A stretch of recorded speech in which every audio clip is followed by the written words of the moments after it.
ಈ ಪ್ರವಚನ ನೋಡ್ರಿ, ಇಲ್ಲೇ ಒಂದ್ ಏನ್ರ ಗಾತ್ ನಡೀತಾರ ಕಿತ್ಕೊಂಡ್ ನೀವು ಅಲ್ಲಿ ಹೋಗಿರ್ತೀರಿ. ಇಲ್ಲಿ ಪ್ರವಚನ ಕೇಳಾಕ ಒಂದ್ 2,000 ಜನ ಇದ್ರ, ಅಲ್ಲಿ ಜಗಳ ನಡೆದ್ರೆ ಒಂದ್ 10,000 ಜನನೇ ಇರ್ತಾರ. ಅಲ್ಲಿ ಅಟ್ಟು ಹುಮ್ಮಸ್ರಿ ನಮ್ ಜನಕ್ಕೆ ಜಗಳ ನಡೆದಲ್ಲಿ ನಿಲ್ಲೋದು. ನೋಡ್ರಿ, ಯಾವಾಗ ಜಗಳ ನಡೆದಿತ್ತ ಅಲ್ಲಿ ಹೋಗಿ ನಿತ್ತ ತಕ್ಷಣ ಆ ಜಗಳ ಬಾರಿ ಜೋರ್ ನಡೆದಿತ್ತ. ಇದ್ರ ಮಧ್ಯದೊಳಗೆ ಹೋದ ಅವ್ ಬಿಡಿಸ್ಬೇಕಂತ. ಯಾವಾಗ ಬಿಡಿಸ್ಬೇಕಂತ ಹೋದ ಅವನ ಕೈಯಿಂದ ಒಂದ್ ಏಟ ಬಿತ್ತಾರ ಇವನಿಗೆ. ಏ ಮಗನ ನನಗ್ ಹೊಡಿತಿ ಅಂತಡಿ ಅಂತ ತಿಳ್ಕೊಂಡು ಇವ್ ಹೊಡ್ದ. ಆ ಇಬ್ಬರು ಜಗಳದೊಳಗ 3ನೇದ ಇವ್ ಹೋಗಿ ಸಿಕ್ಕಾಕೊಂಡ ಹಣ್ಣಗಾಯ ಆದ್ ನೋಡ್ರಿ. ಇವ ಯಾವಾಗ ಹಣ್ಣಗಾಯಿ ನೀರ್ಗಾಯಿ ಆದ, ಪೊಲೀಸರು ಬಂದ್ರಲ್ಲಿ. ಅವ್ರ ಇಬ್ಬರು ಜಗಳದೊಳಗೆ ಇವ್ ಸಿಕ್ಕಾಕೊಂಡು 3 ಜನ ಹೇಳ್ಕೊಂಡು ಹೋದ್ರು. ಅವ್ರ ಪೊಲೀಸರು ಎಳ್ಕೊಂಡು ಹೋಗಿ ಪೊಲೀಸ್ ಸ್ಟೇಷನ್ದಾಗ ಹಾಕಿ 2 ದಿನ ಮಸ್ತ್ ರುಬ್ಬಿ ಕೆಂಪು ಮಾಡಿ ಬಿಟ್ರು ನೋಡ್ರಿ. ಹೊರಗೆ ಬಿಟ್ಟ ತಕ್ಷಣ ಮನೆಗೆ ಹೋಗಿ ಮಸ್ತ್ ಎಣ್ಣೆ ಹಚ್ಕೊಂಡು ಮಸ್ತ್ ಜಳಕ ಮಾಡಿ ಹೊರಗೆ ಬಂದ. ಮಸ್ತ್ ಚಲೋ ಬಟ್ಟೆ ಉಟ್ಕೊಂಡು ದೇವ್ರಿಗೆ ಕೈ ಮುಗದ. ಇದೇನಪ್ಪ ದೇವ್ರಿಗೆ ಏನು ಮಾಡಿದೆ ನನಗ ಅಂದ. ಹೋಗಿ ಮಗ ಸಿಕ್ಕಾಕೊಂಡ್ ಬಿದ್ದ. ಇವ ಮತ್ತ ದೇವ್ರಿಗೆ ಕೈ ಮುಗಿದು ಹೇಳಕತ್ತಾನ, ಇದೇನು ಸಿಕ್ಕಾಕೊಂಡ್ ಬಿಡಿಸಿದೀವ ನನ್ನ ಅನ್ನಕತ್ತಾನ. ನೋಡ್ರಿ, ಯಾವಾಗ ದೇವ್ರ ಕೈ ಮುಗಿದ ನಿಂತ್ಕೊಂಡು ಹೇಳ್ತಾನ, ನಾ ಎಲ್ಲಿ ಹೋಗಿದ್ದೆ, ಏನ್ ಮಾಡಕ್ ಹೋಗಿದ್ದೆ ಅಂದ.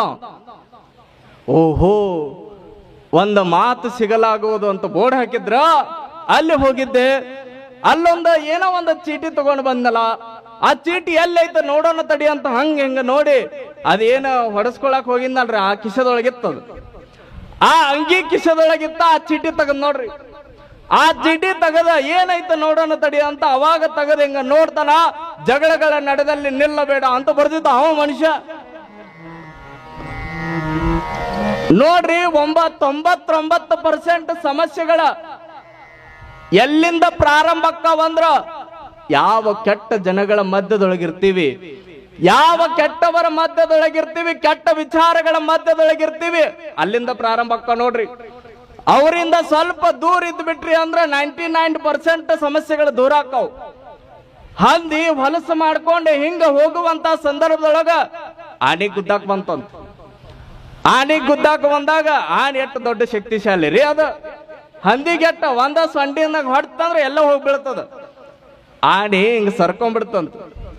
ಸರ್ಕೊಂಡ್ ಕೂಡೇನ ಹುಲಿರಾಜ ಕೇಳಿದಂತ, ನೋಡಿದ್ರ ದೊಡ್ಡ ಬಲಶಾಲಿ ಅದಿ, ಆನೆ ಅಂದ್ರ ಪರಾಕ್ರಮಿ ನೀನು, ಒಂದ ಕಾಲಿನಿಂದ ಅಲ್ಲ ಸೊಂಡೆಯಿಂದ ಹಿಂಗ ಹೊಡೆದಿ ಅಂದ್ರ ಹಂದಿ ಎಲ್ಲೋ ಹೋಗಿ ಬೀಳ್ತಿತ್ತ, ಮತ್ತೆ ನೀನ್ಯಾಕ ದೂರ ಸರ್ದಿ ಅಂತ ಕೇಳಿದಂತ. ಅವಾಗ ಆನೆ ಬಹಳ ಅದ್ಭುತವಾಗಿರುವಂತ ಒಂದು ಉತ್ತರ ಕೊಡ್ತಂತ. ಏನ್ರಿ, ನಾನ್ಯಾಕ ಹಂದಿಗಿಂದ ದೂರ ಸರ್ದ್ನಿ ಅಂದ್ರ ಹಂದಿ ಗಟ್ರದಾಗ ಬಿದ್ದ ಇಡೀ ಮೈ ಎಲ್ಲ ಹೊಲಸು ಮಾಡ್ಕೊಂಡು ಬಂದಿತ್ತ. ಒಂದು ವೇಳೆ ಅದ್ರ ಜೊತೆಗೆ ನಾ ಗುದ್ದಾಡಕ್ ಹೋದ್ನಿ ಅಂದ್ರ ನನ್ನ ಮೈ ಹೊಲಸಕ್ಕಿತ್ತ. ಅದರಿಂದ ನಾ ದೂರ ಅದೀನಿ ಅಂತ ನನ್ನ ಮೈ ಹೊಲಸಿದ್ದಿದ್ದ, ನನ್ನ ಮೈ ಸ್ವಚ್ಛಾಗಿ ಉಳಿತ.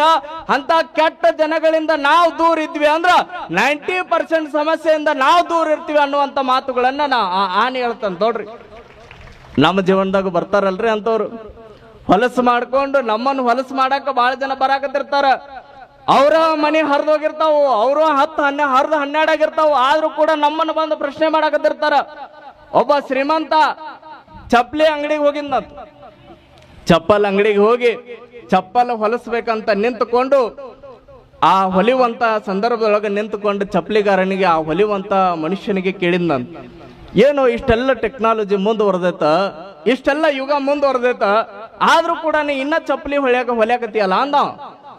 ಅವಾಗ ಚಪ್ಪಲ್ ಹೊಲಿಯುವಂತ ಮನುಷ್ಯ ಬಹಳ ಅದ್ಭುತವಾಗಿರುವಂತ ಒಂದು ಉತ್ತರ ಕೊಟ್ಟನಂತ. ಏನ್ ಕೊಟ್ಟ ಅಂದ್ರ, ಮನುಷ್ಯ ನಾ ಏನ್ ಮಾಡಾಕತ್ತೀನಿ ಅದ್ ಶುದ್ಧದಿಂದ ಮಾಡಾಕತ್ತೀನಿ, ಆದ್ರ ನಿನ್ನೂ ಚಪ್ಪಲಿ ಹರ್ಕೊಂಡು ಬಂದ ನನಗ ಪ್ರಶ್ನೆ ಮಾಡಾಕತ್ತಿಲ್ಲ, ಅದನ್ನ ಮೊದಲು ತಿದ್ಕೋ ಅಂದಂತ. ಬಹಳ ಜನ ನೋಡ್ರಿ ತಮ್ದ ಹರಿದಿರ್ತಾವ, ಆದ್ರೂ ಕೂಡ ಇನ್ನೊಬ್ಬರ ಪ್ರಶ್ನೆ ಮಾಡಕ್ ಹೋಗಿರ್ತಾರೆ.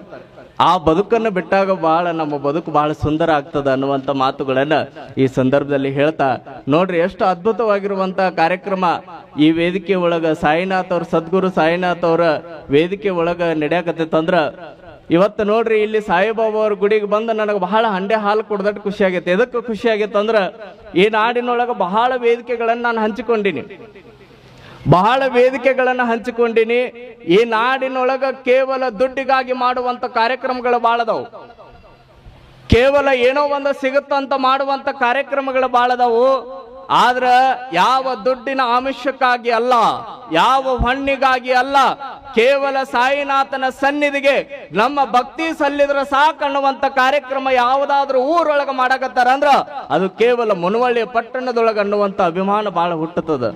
ಅಷ್ಟು ಅದ್ಭುತವಾಗಿರುವಂತ ಕಾರ್ಯ ನಾನಲ್ಲ, ನನ್ನದಲ್ಲ, ನನ್ನಿಂದಲ್ಲ ಅನ್ನುವಂತ ಎಲ್ಲವೂ ಕೂಡ ಸಾಯಿನಾಥನ ಕೃಪೆ ಅನ್ನುವಂತ ಮಾತುಗಳನ್ನಿಟ್ಟುಕೊಂಡು ಸೇವಾ ಮಾಡಕತ್ತಿರಲ್ರಿ, ಇದ ದೊಡ್ಡದು ನೋಡ್ರಿ. ಅಪ್ಪ ಮುರುಗೇಂದ್ರ ಮಹಾಸ್ವಾಮಿಗಳು ನೋಡ್ರಿ, ಬಹಳ ಕಡೆ ಊರೊಳಗೆ ಹೋದ್ರ ಯಾವುದೋ ಒಂದು ದೂರದ ಒಂದು ಮನಿ ಕೊಟ್ಟ ಅಲ್ಲಿ ಇಲ್ಲಿ ಇರಿಸ್ತಾರ ನಮ್ಮನ್ನು. ಆದ್ರೆ ಈ ಊರಿಗೆ ಬಂದಾಗ ಎಷ್ಟು ಖುಷಿ ಆಗುತ್ತಂದ್ರ ಅಜ್ಜೋರ್ ನೋಡ್ರಿ, ನೀವೇನು ಸಂಕೋಚ ಮಾಡ್ಕೋಬೇಡ್ರಿ, ನಿಮ್ಮ ಮಠ ಹೇಗೋ ಈ ಮಠನು ಕೂಡ ನಿಮ್ದ ಅಂತ ತಿಳ್ಕೊಂಡು ಇಲ್ಲಿ ಇರ್ರಿ ಅನ್ನುವಂತ ಮಾತುಗಳನ್ನ ಪರಮ ಪೂಜ್ಯರು ಹೇಳ್ತಾರಂದ್ರ ದೊಡ್ಡ ಮಠದ ಪೀಠದ ಒಡೆಯರು ಈ ನಾಡಿನೊಳಗ ಪರಮ ಪೂಜ್ಯರ ಹೆಸರು ಬಹಳ ಅಗ್ರಗಣ್ಯ ಸ್ಥಾನದೊಳಗೈತ. ಆದ್ರೂ ಕೂಡ ಸಣ್ಣ ಸಣ್ಣ ಮಹಾತ್ಮರನ್ನ, ಪೂಜ್ಯರನ್ನ, ಸ್ವಾಮಿಗಳನ್ನ ತಮ್ಮ ಮಠಕ್ಕೆ ಕರೆದ ಎಷ್ಟು ದೊಡ್ಡ ಭಾವ ಅಂದ್ರ ಸಿದ್ದೇಶ್ವರ ಮಹಾಸ್ವಾಮಿಗಳು ಅಂತ ಹೆಸರು ಕೇಳಿರಿ ನೀವು. ಸರಳತೆಯ ಸಾಕಾರ ಮೂರ್ತಿಗಳು ಸಿದ್ದೇಶ್ವರ ಮಹಾಸ್ವಾಮಿಗಳು ಎಷ್ಟು ಸರಳರಿದ್ರು ಅಂದ್ರ ನಾವು ಭಕ್ತರ ಪ್ರಸಾದಕ್ಕೆ ಕುಳಿತುಕೊಂಡ್ರ ತಾವ ಸ್ವತಃ ಹೋಗಿ ಪ್ರಸಾದವನ್ನ ನೀಡ್ತಿದ್ರ. ಮತ್ತ ಆ ಯುಗ ನಾವು ಕಳ್ಕೊಂಡು ಬಿಟ್ಟಿವಿ, ಆ ಮಹಾತ್ಮರನ್ನ ಕಳ್ಕೊಂಡು ಬಿಟ್ಟಿವಿ. ಆದ್ರೆ ನೋಡ್ರಿ, ಅದ ಸರಳತೆಯ ಭಾವ. ಯಾರ ಬರ್ಲಿ, ನಮಗಿರ್ಲಿ, ಗವಾಯಿಗಳಿಗಿರ್ಲಿ, ಯಾರ ಭಕ್ತರಿರ್ಲಿ, ಮೊದಲ ಮಠಕ್ಕೆ ಬಂದಾಗ ಒಂದು ತುತ್ತು ಪ್ರಸಾದ ಮಾಡ್ರಿ ಅಂತ ತಾವ ಹೋಗಿ ಪ್ರಸಾದ ನೀಡುವಂತ ಒಬ್ಬ ಯೋಗಿಯನ್ನ ನೋಡಿನ ಅಂದ್ರ ಅದು ಮುರುಗೇಂದ್ರ ಮಹಾಸ್ವಾಮಿಗಳು ಅನ್ನೋದನ್ನ ನಾ ಬಹಳ ಅಭಿಮಾನದಿಂದ ಹೇಳ್ತೇನೆ. ನೀವೆಲ್ಲ ಪುಣ್ಯ ಮಾಡ್ರಿ ಬಾಳ. ಯಾಕಂದ್ರೆ ಇಲ್ಲಿ ನೋಡ್ರಿ, ಊರೊಳಗ ನಡೆಯುವಂತ ಕಾರ್ಯಕ್ರಮಕ್ಕ ಪರಮ ಪೂಜ್ಯರು ತಾವ ಬಂದು ಆಶೀರ್ವಾದ ಮಾಡ್ತಾರಂದ್ರ ಎಲ್ಲಿಯೂ ಕೂಡ ಕಾಣಂಗಿಲ್ಲ. ನಾವು ಎಲ್ಲಾ ಕಡೆ ಹೋದ್ವಿ